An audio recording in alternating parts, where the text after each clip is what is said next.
Lydia and Mark's home, once filled with the soft timbre of shared laughter and the warmth of intertwined dreams, had become a mausoleum of their former happiness. I could feel the tension as soon as I stepped through their front door, the one with the brass knocker they'd picked out on a whimsical weekend in a quaint antique shop. Mark was in the living room, papers strewn about like fallen leaves in autumn, his face a canvas of worry lines and sleepless nights. Lydia was in the kitchen, attempting to create some semblance of normalcy by cooking dinner, the clattering pots and pans singing a dirge for their dying marriage. I perched on a bar stool, watching as Lydia stirred the pot, her motions robotic. "He barely looks at me anymore, Janet," she confided, her voice barely above the simmering sauce. "It's like I'm just another bill he can't pay." The air was suffocating, laden with unspoken fears and unshed tears. It was then that Mark walked in, his presence like a cold draft.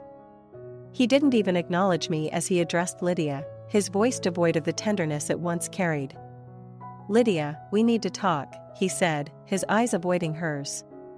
She turned off the stove, wiped her hands on her apron, and faced him. "About what, Mark? More bad news?" "It's about us," he started, struggling to find the words. "I can't afford to keep the house. We're drowning in debt, and there's only one solution." Lydia's face paled. "And what's that?" she asked, a tremor in her voice. Mark's next words fell like a guillotine. "I live with my parents." "You go to a cheap facility." "A cheap facility." The words echoed through the kitchen, bouncing off the granite countertops and settling into every corner like a toxic fog. "A facility?" Lydia's voice cracked. "You want to send me away while you run back to the comfort of your childhood home?" "It's not like that, Lydia," Mark protested weakly. "It's just until I can sort things out." "And what about sorting us out, Mark? Do we even matter anymore?" Lydia's voice rose, a crescendo of hurt and disbelief. Mark's shoulders slumped. "I don't know if there's an us to sort out anymore," he admitted, the words hollow. I watched Lydia's face, the way it crumbled around the edges. I knew then that this was the beginning of the end. Not just for their lifestyle, but for their love, a love that had promised to weather all storms, but was now capsizing under the weight of a single tempest. As I silently excused myself, leaving them to their ruins, I couldn't help but wonder how Lydia would navigate this new reality.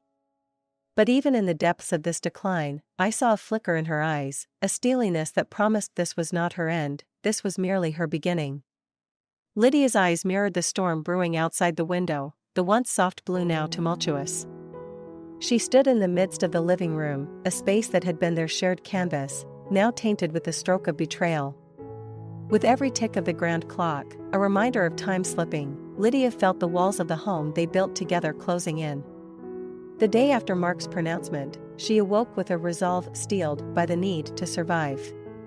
Lydia started making calls, her voice steady, belying the chaos that threatened to consume her. I arrived just in time to see the first of the trucks pull up. Lydia, clipboard in hand, directed the movers with a general's authority. The living room, once a testament to their opulence, was being stripped to its bones.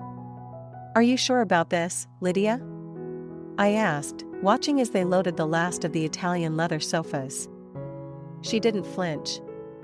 "It's all in his name, Janet. The bills, the debt, the loans, it's time he faces the consequences."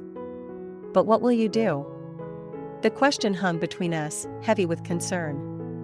"I'll survive," she said, her gaze following the path of the movers. "I always have." As the last piece was taken away, she turned to the empty room and sighed, a sound of both resignation and relief. "I'll start over, but on my terms this time." The doorbell rang, slicing through the eerie silence of the now barren home. Lydia strode to the door and swung it open. It was the delivery man, here to disconnect the services. "Mrs. Grayson?" he asked, clipboard in hand. "Yes, that's me," she replied.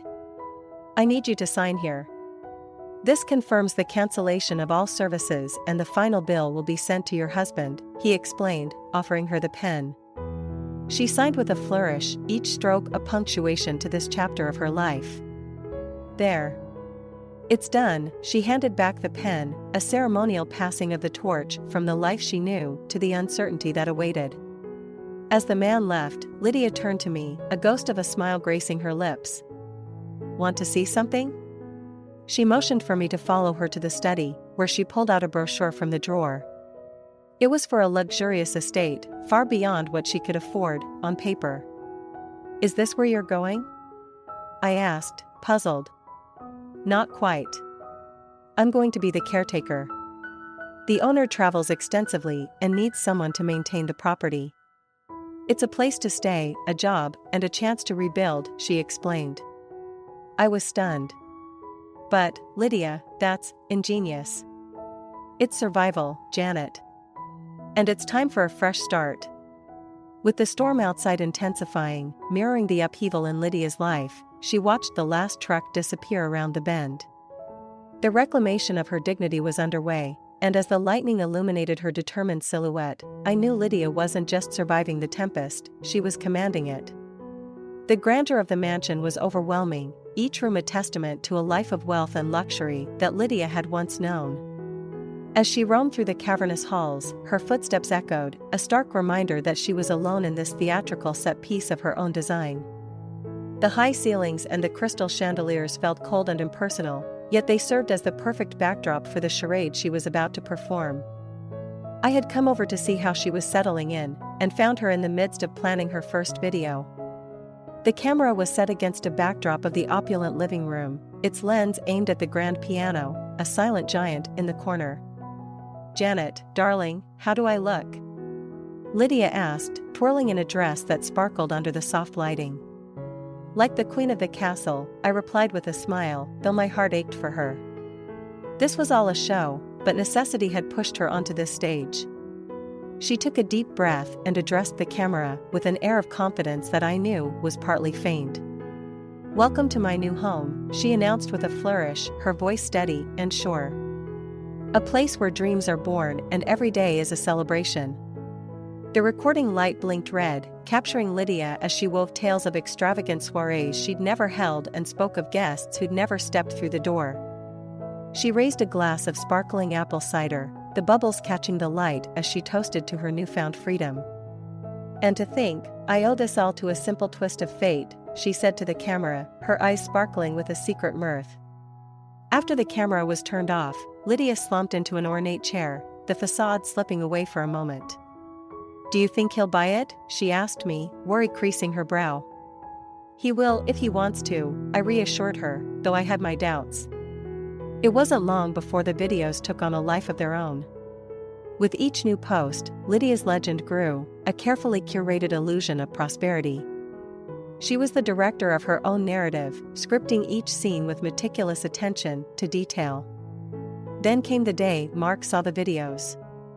Lydia had been expecting his call, and when her phone finally rang, she answered with a nonchalance that belied her racing pulse. Lydia, what is this? Where are you living? Mark's voice was a cocktail of confusion and accusation. She could almost hear the cogs turning in his head, trying to piece together the puzzle she had laid out before him. Oh, this little place? Lydia's voice was airy, dismissive. It's just my new residence. A small step up from the cheap facility you had in mind for me. There was a pause, and Lydia knew she had him on the hook. How? How did you afford it? He demanded. Lydia smiled, a cat toying with a particularly perplexing mouse.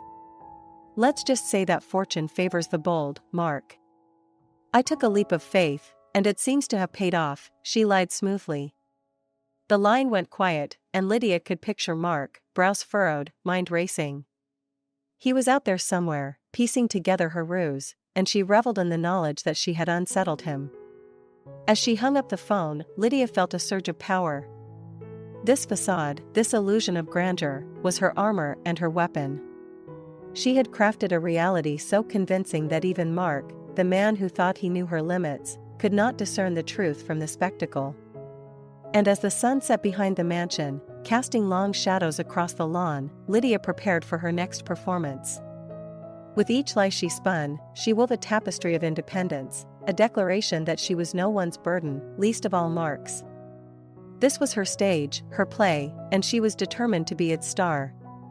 The grandeur of the mansion's foyer was only matched by the rapid thudding of Lydia's heart as she waited for Mark to arrive. She had seen his car pull into the driveway, a sleek machine that seemed to groan under the weight of his panic. The doorbell rang, a chime that echoed through the hollow space, signaling the moment she had both dreaded and craved. Lydia smoothed her dress, a fabric that whispered luxury even though it was just a high-end rental. She approached the door, her fingers brushing the cool metal of the doorknob before she swung it open. Mark stood there, a shadow of the confident man she once knew. His eyes darted around, taking in the expansive property before settling on her. "Lydia, how?" he stuttered, his voice trailing off as his gaze landed on the interior, behind her. She stepped aside with a flourish, her smile sharp as a blade. "Welcome, Mark.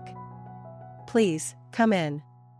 He hesitated, a frown creasing his forehead. "I don't understand. How did you afford this?" Lydia led him to the living room, the clinking of ice in crystal glasses punctuating their silence. She handed him a drink, her fingers brushing his, a touch that once would have sparked something between them. Now, it was just a mere transaction. "Sit, Mark." "You're trembling," she said, her voice laced with a faint concern that made him narrow his eyes. "I saw your videos, Lydia. Is this all a game to you?"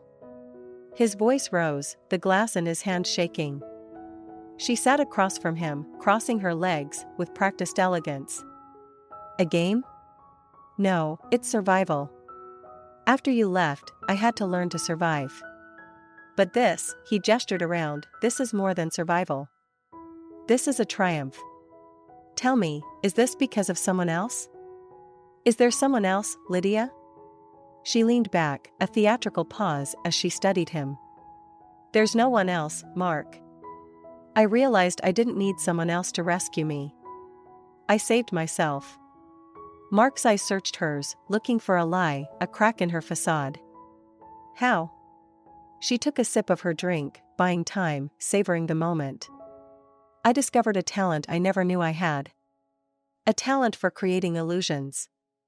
For making the little I have seem like an empire. I learned from the best, after all."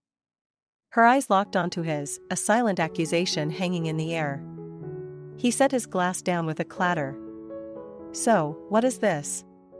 Some sort of revenge?" Lydia stood, the fluid motion bringing her closer to him. "Not revenge, Mark. Consider it a performance. A one-woman show. And you're the only audience I ever cared to impress." Mark's face paled as the realization dawned on him.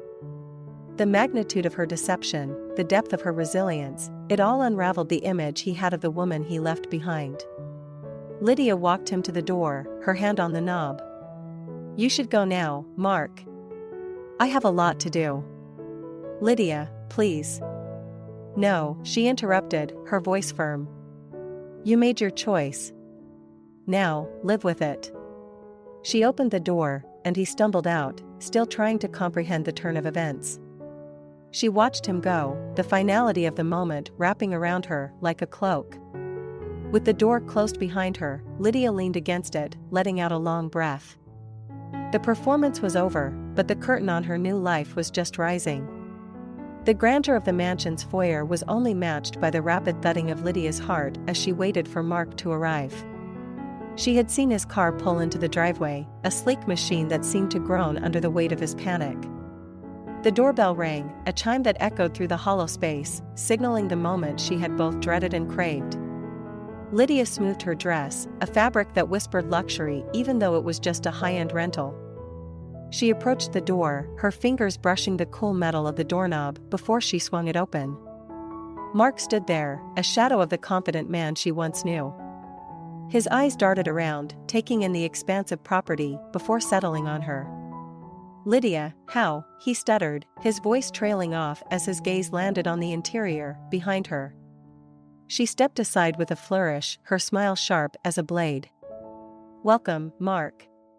Please, come in." He hesitated, a frown creasing his forehead. "I don't understand.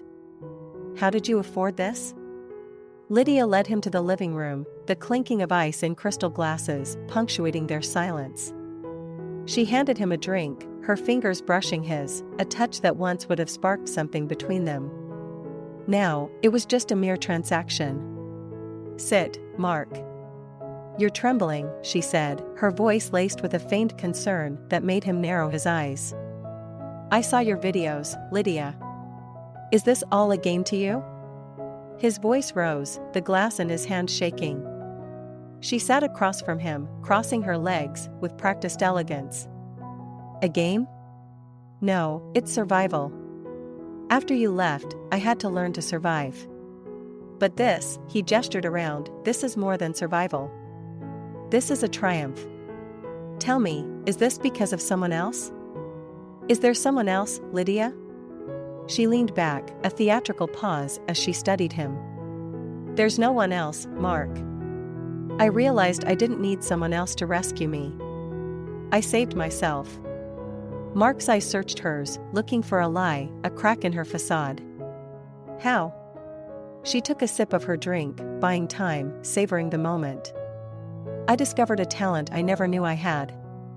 A talent for creating illusions. For making the little I have seem like an empire. I learned from the best, after all." Her eyes locked onto his, a silent accusation hanging in the air. He set his glass down with a clatter. "So, what is this? Some sort of revenge?" Lydia stood, the fluid motion bringing her closer to him. "Not revenge, Mark. Consider it a performance. A one-woman show. And you're the only audience I ever cared to impress." Mark's face paled as the realization dawned on him. The magnitude of her deception, the depth of her resilience, it all unraveled the image he had of the woman he left behind. Lydia walked him to the door, her hand on the knob. "You should go now, Mark. I have a lot to do." "Lydia, please." "No," she interrupted, her voice firm. "You made your choice. Now, live with it." She opened the door, and he stumbled out, still trying to comprehend the turn of events. She watched him go, the finality of the moment wrapping around her like a cloak. With the door closed behind her, Lydia leaned against it, letting out a long breath. The performance was over, but the curtain on her new life was just rising. The mansion was quiet after Mark's departure, the only sound Lydia's footsteps as she moved through the rooms.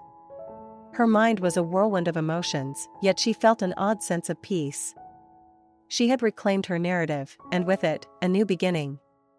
Lydia had retreated to the library, a room lined with books she had yet to read and a grand piano that she rarely played. She was thumbing through a novel when the doorbell rang again, a gentle chime that seemed at odds with the chaos of earlier. Sighing, she rose and approached the door, half expecting to see Mark again, unable to accept the reality she had spun. But it wasn't Mark. It was the estate manager, Mr. Collins, a portly man whose face always seemed on the verge of a friendly smile. "Mrs. Lydia, I hope I'm not intruding," he said, tipping his hat. "Not at all, Mr. Collins. What brings you here?" Lydia asked, opening the door wider. He stepped inside, holding out a thick envelope. "This is from Mr. Donovan, the owner. He asked me to deliver it personally." Lydia took the envelope, her fingers tracing the heavy paper. "Thank you. Is everything all right with Mr. Donovan?" Mr. Collins nodded. "Oh, yes. He's fine.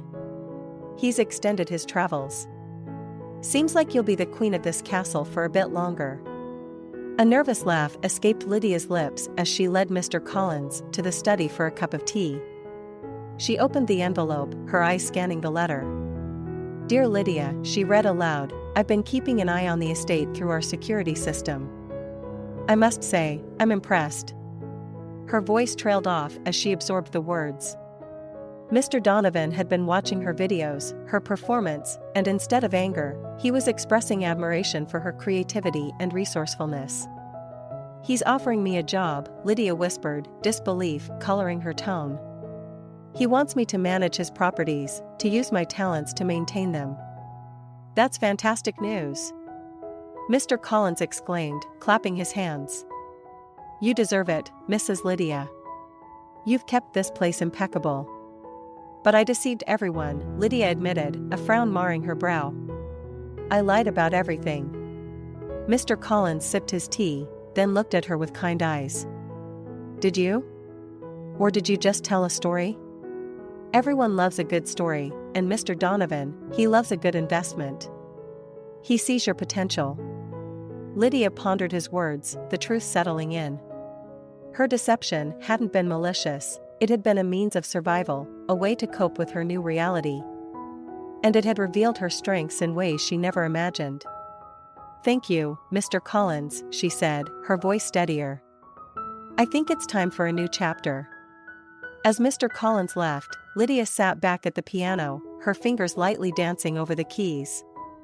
She played a melody that was both somber and hopeful, a tune that seemed to encapsulate her journey. The revelation that her charade could lead to a genuine opportunity was empowering. She realized that sometimes, life's script needed a rewrite, and she was ready to pen her own lines. The mansion, once a symbol of her pretense, could become a place of true purpose. Lydia's story had taken an unexpected turn, one that might just lead her to a future brighter than any facade she could have crafted. The evening after Mr. Collins's visit, the mansion seemed to hum with a quiet anticipation, as if the walls themselves were awaiting Lydia's next move. She stood at the threshold of the grand ballroom, a space that had witnessed the elaborate farce that freed her from her past.